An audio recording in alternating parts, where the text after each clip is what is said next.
आज हम लोग अपने टॉपिक फूड सिक्योरिटी को आगे बढ़ाएंगे। अच्छा, यहाँ पे जो हमने ये जो पॉइंट यहाँ पे बेसिकली हेडिंग अपने क्रिएट किया है, क्या ये हेडिंग आपके एनसीईआरटी बुक में भी है क्या? बिल्कुल भी नहीं।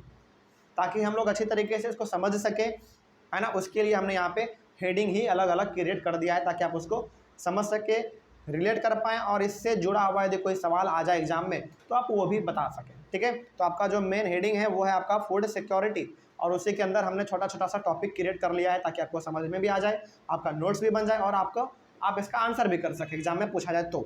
चलिए हम लोग पहले बात कर लेते हैं कि फूड सिक्योरिटी पॉलिसी क्या था। फूड सिक्योरिटी पॉलिसी क्या है? देखिए, पॉलिसी है तो कोई ना कोई प्रोग्राम होगा, है ना। और फूड सिक्योरिटी का मतलब आपको मालूम है कि हर एक लोगों के पास क्या होना चाहिए? फूड का अवेलेबिलिटी, एक्सेसिबिलिटी और अफोर्डेबिलिटी होना चाहिए हर एक समय, है ना।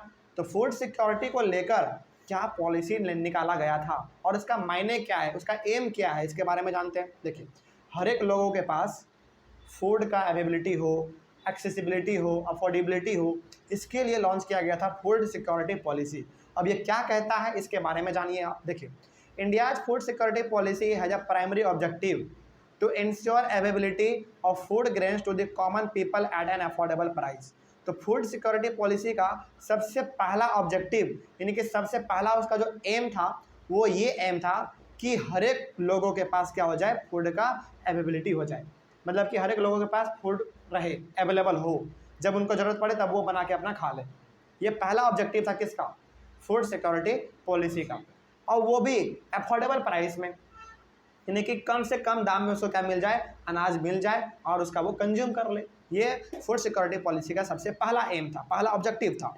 आगे बढ़ते हैं। It has enabled the poor to have access to food. अब जब इतने कम दामों में उसको अनाज मिल जाएंगे तो इससे क्या होगा, गरीब से गरीब लोग भी फूड को अफोर्ड कर पाएंगे, उसको एक्सेस कर पाएंगे, है ना, और वो एक हेल्दी लाइफ को जी पाएंगे। ठीक है, तो आगे बढ़ते हैं फिर। The focus of the food security policy is to growth in agriculture production. इसके साथ ही साथ फूड सिक्योरिटी पॉलिसी का और क्या क्या मकसद था? एग्रीकल्चर प्रोडक्शन को क्या करो, ग्रो करो। उसके साथ and on fixing the support price for acquire of wheat and rice to maintain their stocks. इसके साथ ही साथ फूड सिक्योरिटी पॉलिसी का ये भी मकसद था कि हमारे पास जो बफर स्टॉक है उसको किस प्रकार से भरना है, यानी कि उसको किस प्रकार से हमेशा फुल रखना है, उसके लिए भी प्राइस को तय करो। जैसे देखिए, आपको बताते हैं, ये वाला जो लास्ट वाला पॉइंट है ना, इसको समझना बहुत इंपॉर्टेंट है। पहला बात तो आप ये समझ गए कि फूड सिक्योरिटी पॉलिसी का मकसद ये भी था कि एग्रीकल्चर के प्रोडक्शन को इंक्रीज करो, यानी कि जो भी आप प्रोड्यूस कर रहे हैं, चावल, दाल, गेहूँ, उसके प्रोडक्शन को इंक्रीज करो, उसको बढ़ाओ। दूसरा सबसे बड़ा यहाँ पे ये था कि आपके पास एक बफर स्टॉक है भाई। बफर स्टॉक में अनाज आप डालेंगे ना, तो उस अनाज को जो आप डालेंगे, अनाज को किस दाम में आप खरीदेंगे, इसको तो पहले फिक्स कर लो, तभी तो उस अनाज, यानी कि मान लीजिए जो प्राइस आपने फिक्स किया उसी प्राइस पे ना आप किसानों से अनाज को खरीदोगे, खरीद के फिर अपने बफर स्टॉक में डालोगे, और यदि कहीं पे इमरजेंसी वाला सिचुएशन आया तो फिर आप वहाँ पे जाकर उसको डिस्ट्रीब्यूट करोगे। तो बफर स्टॉक में अनाज को भरने के लिए आप क्या करोगे, पहले प्राइस को फिक्स करोगे, प्राइस को फिक्स करने के बाद उसी प्राइस पे आप किसानों से जाके अनाज को खरीदोगे। तो ये काम भी किसका था? फूड सिक्योरिटी पॉलिसी का था।